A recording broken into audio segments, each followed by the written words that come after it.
అంటే ఇప్పుడు జనరల్గా కొంచెం కాంగ్రెస్ పార్టీ కొద్దిగా గ్రాఫ్ తగ్గుతుంది అని అనుకున్నారు. కానీ మళ్ళీ బీఆర్ఎస్లో నుంచి ఎమ్మెల్యేలు ఇప్పుడు కాంగ్రెస్లోకి రావడం ద్వారా ఒక్కసారిగా మళ్ళీ కాంగ్రెస్ గ్రాఫ్ పెరిగే అవకాశం ఉంది. దీనికి సంబంధించి ఎవరైతే సెల్ఫ్ గోల్ వేసుకున్నట్లుగా కేటీఆర్ వేసినటువంటి సుప్రీంకోర్టులో వేసినటువంటి పిటిషనే ఇప్పుడు కాంగ్రెస్ పార్టీ ఆ రకమైన అడ్వాంటేజ్ తీసుకోవడానికి ఏర్పడింది అంటున్నారు. అంటే వాళ్ళు మొత్తం 38 మంది గెలిచారు. 1/3 వస్తే స్ప్లిట్ అవుతుంది. అదే కనుక 2/3 వస్తే మెడ్జ్ అవుతుంది. అంటే 13 మంది రావాలి కాంగ్రెస్ పార్టీలో నుంచి బీఆర్ఎస్లోకి బీఆర్ఎస్లో నుంచి కాంగ్రెస్ పార్టీలో రావడం స్ప్లిట్ అవ్వాలంటే. మరి మెర్జ్ అవ్వాలంటే 2/3 అంటే 26 రావాల్సి ఉండేటువంటి అవకాశం ఉంది. బట్ ఇప్పటికైతే 10 మంది వచ్చున్నారు. ఇంకో 3 కూడా వస్తే స్ప్లిట్ అయింది అనేటువంటి దాన్ని తీసుకురావటం కోసం అందుకని వాళ్ళందరికీ కూడా ఒక మంత్రి పదవులను ఓకే చేసి మంత్రి పదవులు ఇచ్చి వాళ్ళని తీసుకొచ్చేటువంటి ప్రక్రియకి కూడా శ్రీకారం చుడుతున్నారు అనేటువంటిది బాగా వినిపిస్తుంది. మరి దీనికి సంబంధించి అజిత్ గారు ఇది పొలిటికల్గా ఒక ప్రకంపనలో సృష్టించబోతుంది అని అంటున్నారు. మరి ఏం జరుగుతుందో అనేది చూడాలి. కేసీఆర్ ఇప్పుడు కొంచెం బీఆర్ఎస్ పార్టీ బాగా స్పీడ్ పెరుగుతుంది అనుకున్న టైంలో బీఆర్ఎస్ పార్టీ కొంచెం స్పీడ్ పెరుగుతుంది అనుకున్న టైంలో ఇది మళ్ళీ బీఆర్ఎస్ పార్టీకి ఒక దెబ్బే. కానీ ఇవన్నీ తాత్కాలికంగానే ఉంటుంది. ఫైనల్గా కాంగ్రెస్ పార్టీ గవర్నమెంట్ అడ్మినిస్ట్రేషన్ని స్ట్రాంగ్ చేయకపోతే ఇటువంటి పొలిటికల్ ఆపర్చునిటీస్ కోసం జరిగేవి ఉంటాయేమో కానీ తర్వాత ఏమీ ఉండవు. కానీ ఇప్పుడు సబితా ఇంద్రారెడ్డి గారు అంటున్నారు, తలసాని శ్రీనివాస్ గారు అంటున్నారు, ఇట్లా ఏదో నడుస్తున్నాయి పేరు. ఇందులో ఏది కన్ఫర్మ్ ఏది కన్ఫర్మ్ కాదు అనేటువంటిది ఇంకా క్లారిటీ లేదు, బయటికి రాలేదు. కాకపోతే ఇప్పుడు సబితా ఇంద్రారెడ్డి గారు కాంగ్రెస్ పార్టీ నుంచే బీఆర్ఎస్లోకి వెళ్ళారు. ఇప్పుడు మళ్ళీ కాంగ్రెస్ పార్టీ నేను సొంత ఇంటికి వచ్చానంటారు. తలసాని శ్రీనివాస్ గారు టీడీపీ నుంచి బీఆర్ఎస్లోకి వెళ్ళారు. ఇప్పుడేమంటారు, నేను మళ్ళీ కాంగ్రెస్ పార్టీలోకి మారాను అనేవచ్చు. అనటానికి ఏదైనా ఉంటుందేమో కానీ ఇప్పుడు గవర్నమెంట్ సిస్టము జరుగుతున్న అడ్మినిస్ట్రేషను లేదా విధానాలు చూసిన తర్వాత బీఆర్ఎస్ పార్టీని వీడి కాంగ్రెస్ పార్టీలోకి వస్తున్నారు అని అంటే వాళ్ళకి చాలా పెద్ద బంపర్ ఆఫర్స్ ఉంటే తప్ప, ఒక పొలిటికల్ వాళ్ళకి బిగ్ ఆపర్చునిటీస్ ఉంటే తప్ప వాళ్ళు రారు అని అయితే అనుకోవచ్చు. అజిత్ గారు, వంశీ గారు, గుడ్ ఈవినింగ్. ఏమండి, ఏందండి, ఏమనుకోవచ్చు?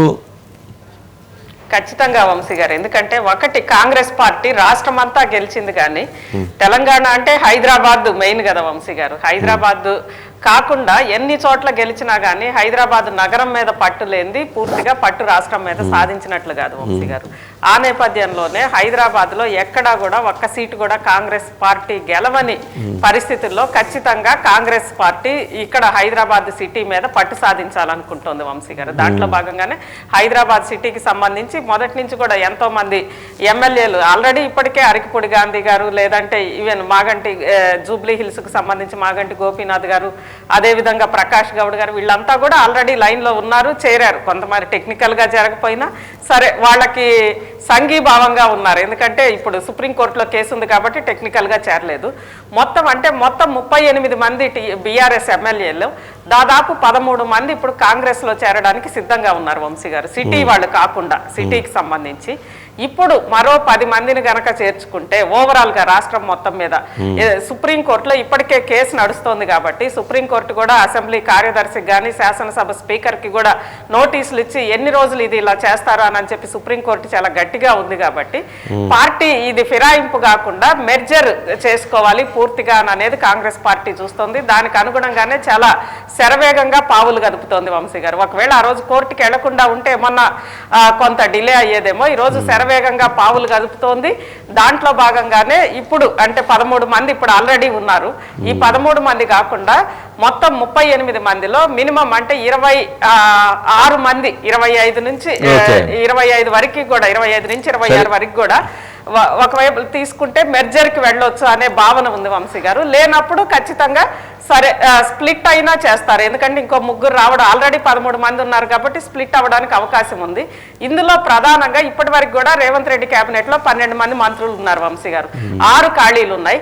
అందులో ఉన్నోళ్లలో కూడా ఒకళ్ళిద్దరికి ఉద్వాసన తప్పదు అని అనుకుంటున్నారు. ఈ మంత్రి పదవులన్నింటినీ కూడా ఎరవేసి ఖచ్చితంగా మంత్రి పదవులు ఒక గ్యారంటీ తీసుకొనే ఈరోజు పార్టీలో రావడానికి కొంతమంది సిద్ధంగా ఉన్నారు వంశీ గారు. అది ఎంతవరకు నిజమో కాదో తెలియదు కానీ అంటే మనకు వస్తున్న సమాచారం ప్రకారం ముఖ్యంగా సబితా ఇంద్రారెడ్డి గారు మరి ఆమె ఎందుకంటే మొన్న అసెంబ్లీ గారు సరే ఏముందిలేండి ఇవన్నీ వీళ్ళు ఆ పార్టీ ఈ పార్టీ ఒకసారి ఒక పార్టీ నుంచి ఇంకో పార్టీలో మారిన తర్వాత అప్పుడు ఆ పార్టీ నుంచి ఈ పార్టీలో మారడం ఏముంది, అప్పుడు దానికి ఉండేటువంటి రీజన్స్ చాలా ఉంటాయి.